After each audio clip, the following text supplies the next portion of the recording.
के पास हैं। अगले 3 दिन के लिए क्या स्ट्रैटेजी है, क्या कुछ बदलाव गेम स्टाइल में हमें देखने को मिले? पॉइंट का आप पूछो तो मैं पर्सनली बोलूंगा 100 पॉइंटर हम टच करने का ट्राई करेंगे। डिस्कशंस किए हैं but we are not looking at individuals anymore. हम एक टीम को फाइनली देख पा रहे हैं। क्लच मशीन जोनाथन, एडमिनो 100% देने का ट्राई कर रहे थे बट रिजल्ट्स हमारे फेवर में नहीं है। एंड बाकी अपनी टीम्स तो खेल ही रही है। गॉडलाइक हो गई, जली हो गया, लाला हो गया एंड जैप है।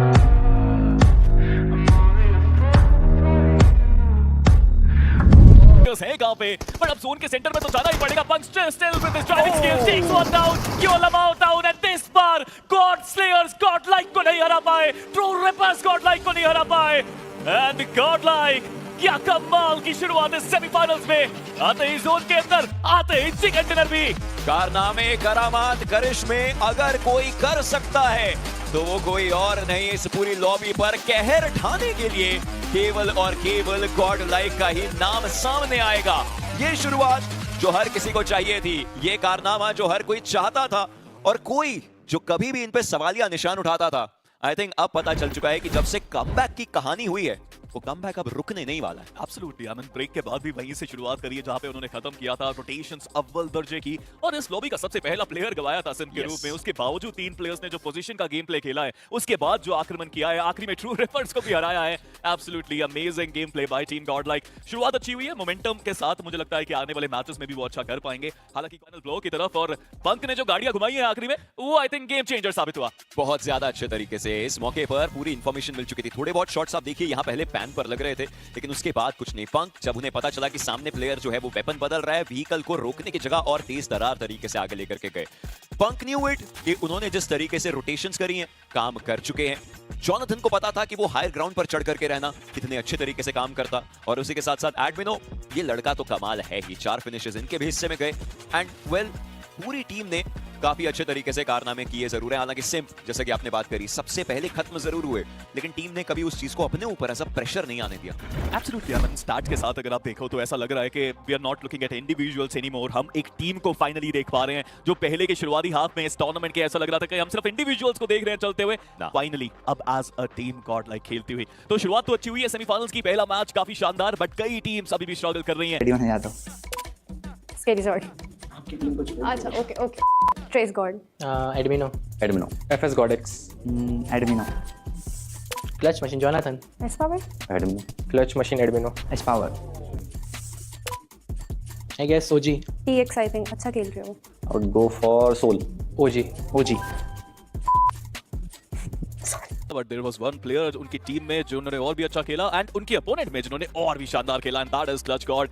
यार पिछले कुछ समय में बहुत शानदार प्रदर्शन रहा है क्लच गॉड का। जब से उन्होंने अपनी टीम का असॉल्टर बनना चुना है, वो पुराने क्लच गॉड देखने को मिले हैं। 6 फ्रैग निकाले हैं, 1000 से ऊपर का डैमेज दिया उन्होंने। बट जोनाथन वो भी काफी अच्छी फॉर्म में चल रहे हैं। सर्वर चंदन दोनों ने भी शानदार प्रदर्शन किया। विक्टोरियस पर फिर से उन्हीं मूवमेंट्स की तरफ नजर डालते हैं जहाँ पे K9, मुझे नहीं लग रहा था अमेजी कि इनका चिकन डिनर है। मुझे लगा था हाँ वो दूसरा स्थान, तीसरा स्थान, क्योंकि बिल्कुल एज में फंसे हुए थे दोनों ही टीम। एक वक्त में K9 के ऊपर वो अटैक कर रहे थे, लेकिन उसके बाद आप देखिए यहाँ पे चीजें पूरी तरीके से पलट गई। दोनों ही तरफ आप देखिए वो स्विच किया गया, और उसके बाद ये फाइनल ग्रेनेड स्प्लैश डैमेज भी काम करने के लिए वो काफी था, और मानो काफी आसानी से वो कनेक्शन हुआ, और उसके बाद स्लग एक प्यारी सी स्माइल इस खिलाड़ी के। और आप सोचिए ना कि जो जेनेसिस की टीम है, सोहम क्या तो 2 खिलाड़ी उन्होंने गवाए, टोटल अंक वो टीम लेकर गई है। और यही तो मैं बात कर भी रहा हूँ कि ओमेगा वो जो रोटेशन कराकर जाते हैं अपनी टीम को, वो कमाल की होती है। और एक बार फिर से उन्होंने वो कारनामा करके दिखाया। पर जोनाथन और पंक, उनके बीच की वो फाइट चल रही है कि आखिर वो जो शॉट्स थे वो आए कहां से। उन्होंने भी बताया कि सामने जेनेसिस के खिलाड़ी मौजूद थे और उन्होंने उनको देख लिया। डैमेज काफी ज्यादा डील किया गया,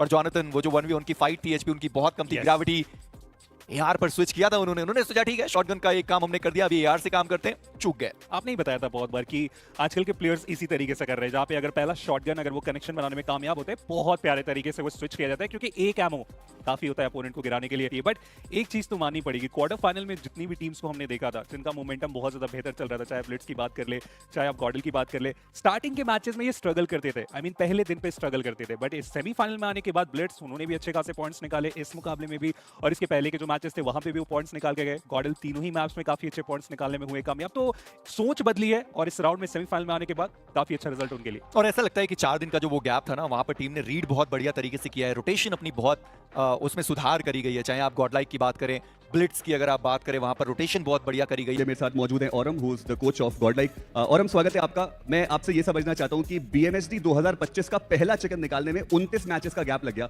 ये सेमीफाइनल्स में पहली मैच में कैसे आ गया भाई? हम लोग फोर्ट बिल्ड कर रहे थे ब्रिक बाय ब्रिक, तो वो जो आपने देखा तो that was the bricks that we were keeping. अभी लगा लो कि आधा बन चुका है, आधे से थोड़ा ज़्यादा ही बन चुका है, तो अब आपको दिखना चाहिए आगे और positive. But I mean realistically अगर आप पूछो तो इट्स टू अर्ली टू जज, बिकॉज 3 ही गेम्स हुए हैं, 16 गेम्स हैं हमारे पास, तो इतना जल्दी आई थिंक सेलिब्रेट नहीं करना चाहिए हमें, क्योंकि ये हम पहले भी कर चुके हैं और हमें उसके मुताबिक नतीजा मिल चुका है। तो आई थिंक अभी it's time to keep up the momentum and यहाँ से हम इसी को कैरी फॉरवर्ड करें। बट औरम, बात तो बनती है क्योंकि अभी तक बीएमएसडी में बहुत सारे मैचेस खेल लिए, अलग अलग स्टेजेस पे खेलिए, लेकिन एक भी बार ऐसा नहीं हुआ कि गॉडलाइक के 3 मैचेस कंसिस्टेंटली अच्छे गए हैं। साथ ही साथ इंडिविजुअल प्लेयर्स का गेम हमें पहले ज्यादा देखने को मिल रहा था, अब टीम गेम ज्यादा देखने को मिल रहा है। ये जो 4 दिन का गैप था बीच में, क्या ऐसी बातचीत हुई कि ये पूरा 180 डिग्री शिफ्ट देखने को मिल रहा है?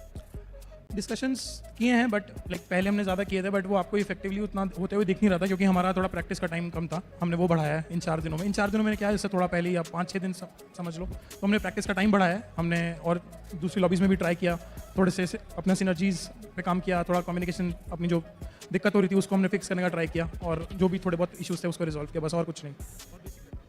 और अब आज के आपके मैचेस तो खत्म हो चुके हैं, 3 मैचेस में 45 पॉइंट्स अभी गॉडलाइक के पास हैं। अगले 3 दिन के लिए क्या स्ट्रैटेजी है? क्या कुछ बदलाव गेम स्टाइल में हमें देखने को मिलेगा, क्योंकि एक स्ट्रॉन्ग फाउंडेशन ऑलरेडी आ गया आपके पास?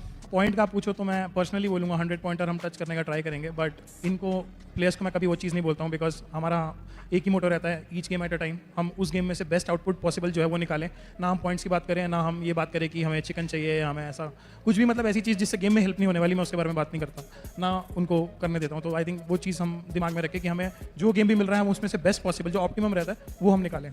चलिए Aurum, thank you so much and all the very best for your remaining matches जो कल से शुरू होने वाले। थैंक यू गाइस, तो फाइनली अपन बूट कैंप आ चुके हैं एंड छोटा सा एक अपडेट देना था आप लोगों को। अभी तो बूट कैंप आ गया हूँ, बट लास्ट 1 महीने से ना यूट्यूब पे ना इंस्टा पे कुछ डाल पा रहा हूँ मैं, क्योंकि मैचेस वगैरह चल रहे थे, तो सारा फोकस उधर था।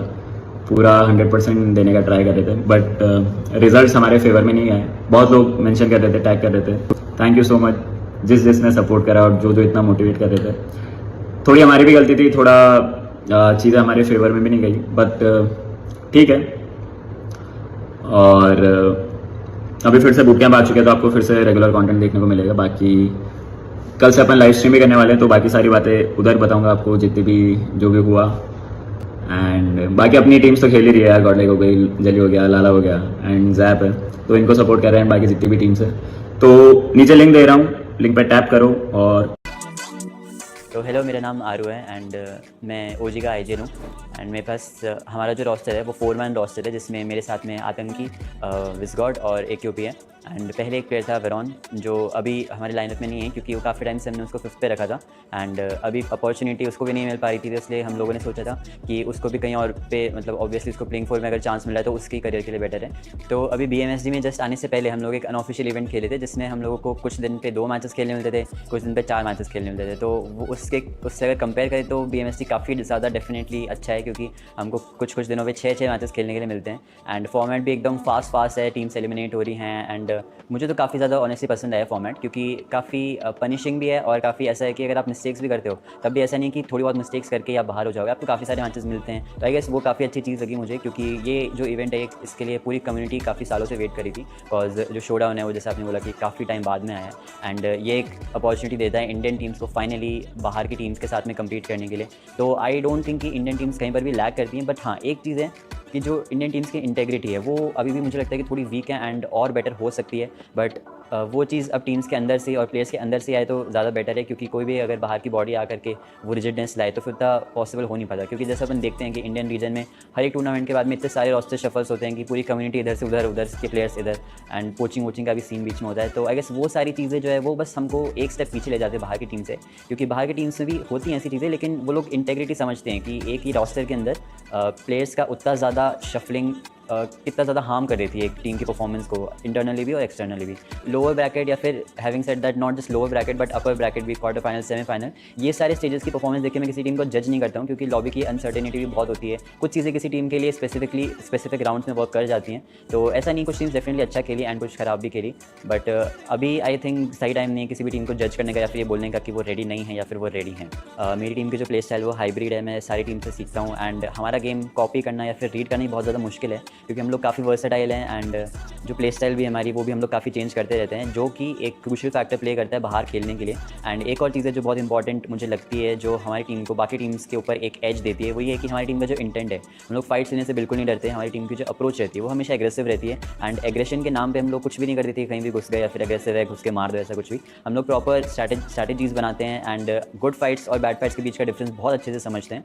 हमको एक ही चीज़ पे वर्क करने की ज़रूरत है, वो है हमारी कंसिस्टेंसी, क्योंकि जब हम लोग अच्छा खेलते हैं तो हम लोग बहुत ही ज़्यादा अच्छा खेलते हैं, लेकिन जब हम लोग खराब खेलते हैं तो हम लोग खराब भी खेलते हैं। तो आई गेस वो एक बैलेंस ढूंढना अभी भी थोड़ा सा बाकी है हमारी टीम में, जो पूरा एक हाइप और जो कोर जूस होता है ना एक किसी भी स्पोर्ट का, किसी भी आर्ट का, वो वापस आ जाएगा जैसे ही इंटरनेशनल स्लॉट के लिए टीम्स कम्पीट करती हैं, जो शोडाउन में ऑलरेडी आ चुका है। तो आई गेस वो बहुत ज़्यादा हर एक तरीके से ग्रो हेल्प करने वाला है, हर एक पूरी कम्युनिटी को ग्रो करने के लिए हर एक लेवल पे, चाहे वो ग्रास रूट लेवल से हो या फिर वो टॉप तक हो, क्योंकि जो ऑर्गेनाइजेशन है उनको एक रीज़न मिलता है कि क्यों वो इन्वेस्ट करें प्लेयर्स में, प्लेयर्स को एक रीज़न मिलता है कि हमारे लिए एक पोटेंशियली करियर ऑप्शन है अच्छा, क्योंकि इंटरनेशनल हम लोग रिप्रेजेंट कर सकते हैं। प्लस वो जो हाइप है वो क्रिएट करता है, वो व्यूअरशिप बहुत ज़्यादा जनरेट करता है, उस वजह से जो स्पॉन्सर्स हैं वो इवेंट्स को भी मिलते हैं, टूर्नामेंट ऑर्गेनाइजर्स को भी मिलते हैं, टीम्स को भी मिलते हैं, प्लेयर्स को भी मिलते हैं एंड ये जो पूरा एक स्ट्रक्चर्ड इकोसिस्टम बन जाता है, वो पूरा स्ट्रक्चर देख करके जो ग्रास रूट लेवल पे प्लेयर्स होते हैं जिनको खेलना होता है बट ये नहीं समझ में आता कि क्या ये हमारे लिए एक वाइबल करियर ऑप्शन है, तो आई गेस वो लोग आइडियलाइज़ कर सकते हैं हमको कि हाँ अब इतना स्ट्रक्चर्ड वे में जब सारी चीज़ें हो रही हैं तो डेफिनेटली हमारे लिए है, एंड वो लोग भी अपने पेरेंट्स को दिखा सकते हैं देखो ऐसा ऐसा होता है एंड वो समझा सकते हैं। तो आई गेस ये जो पूरा ई स्पोर्ट्स का नैरेटिव है वो एंटरटेनमेंट कैटेगरी से हट के शायद अब स्पोर्ट्स कैटेगरी में आ सकता है, ये इंटरनेशनल स्लॉट की वजह से।